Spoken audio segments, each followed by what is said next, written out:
Hey everyone, I just read Caliban's War by James S. A. Corey, and it was great. I don't want to waste most of this video going over the things it improved from Leviathan Wakes, but it basically did just address all my problems with that book, and was better for it. It's a book about a crisis on Ganymede, the breadbasket of the outer solar system, that brings Earth and Mars to the brink of war, and the crew of the Rocinante once again stuck with the job of unravelling the truth of it all, while something alien asserts itself within the depths of Venus. The pros? The expanded roster of narrator characters was fantastic. Holden was a good anchor as a returning protagonist, even if he is insufferable sometimes. But Prax, Bobby, and especially Avasarala all brought new and interesting perspectives to the setting and the plot. They were great. I really loved the pacing of this book. The way it starts practically on opposite sides of the solar system and slowly draws together as the tension ratchets up for a big crazy action climax was a lot of fun. And the effort the authors put into making the crisis on Ganymede feel realistic and believable was great. I could easily imagine the sorts of things described in this book happening today, much less several hundred years in the future.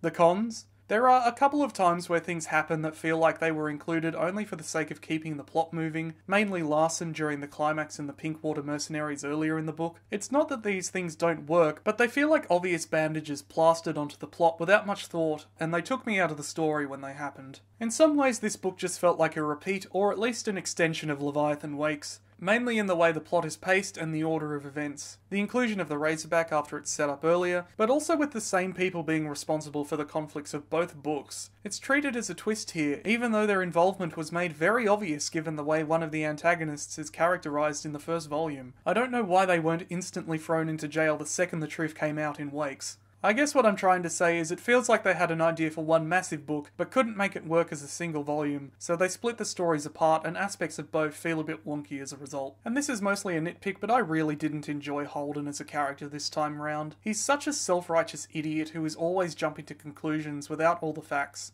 But at least the book seems aware of that and has just about every other character call him out on it, so I can't be that mad. Overall, this book was great. There's a bit too much context required from Leviathan Wakes for me to recommend it on its own, but if you're interested in reading the series and you're a fan of science fiction, do it. There's probably something here for you to like. And I'm giving Caliban's War an easy A. What should I read next? Comment down below. I have a new game critique channel, check it out in the comments below. If you liked the review and want to see more, please like and subscribe. Thanks for watching.